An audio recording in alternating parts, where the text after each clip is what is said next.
Hello guys, good morning, good morning. Linisan ko muna yung baby ko. Ito siya. Ayan. Mamaya pa naman pasok namin.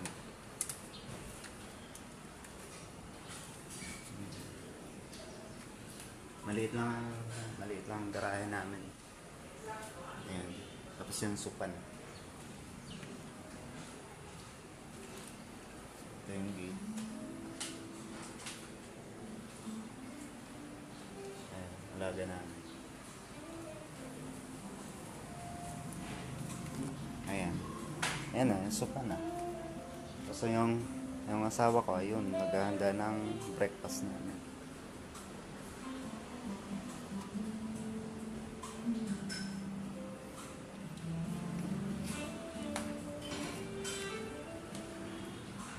Lilinisan ko muna. Kasi gagamitin siya mamaya. Kaya kailangan malinis.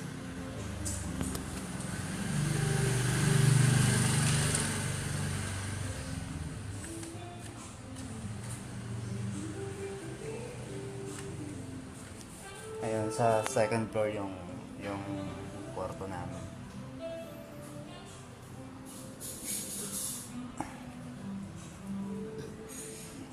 Hindi ko na i-wash. Umuulan naman palagi.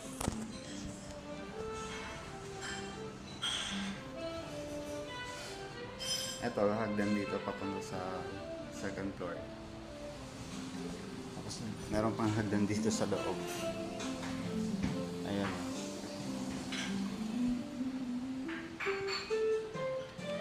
Ayan, may hagdan pa yan.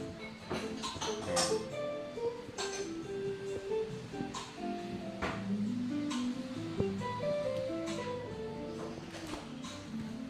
Ito yung aming sliding. Lahat yan sliding. Linis muna. Para po yung aking baby boy. Ito yung kasama namin araw-araw. Punas-punas lang muna. Siguro sa weekend ko na lang car-wash. Nar-wash ko pa lang nung Monday. Okay na yan. Ayan na.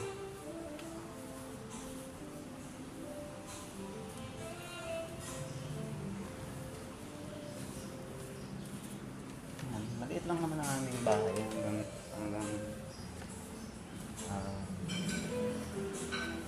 second floor lang. Yung second floor, yun na yung kwarto. Tatlong kwarto. Para sa magiging kasambahay namin, pero ayaw pa namin. Kaya pa naman namin. Tapos isa sa amin. Tapos isang guest room. Apat pala lahat kasi may isa pang room, pero stock room na siya.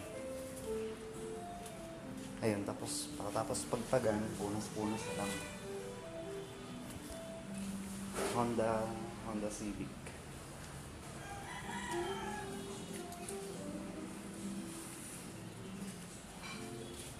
Yun lang guys.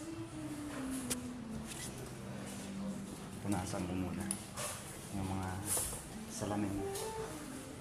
Ayan.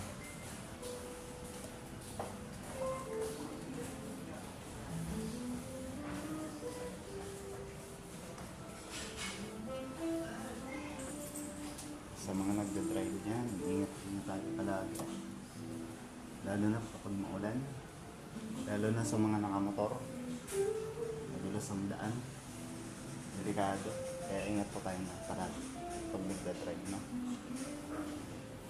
Ayan lang guys. Dito na muna. Hindi ako makabuelo maglinis. Bye-bye.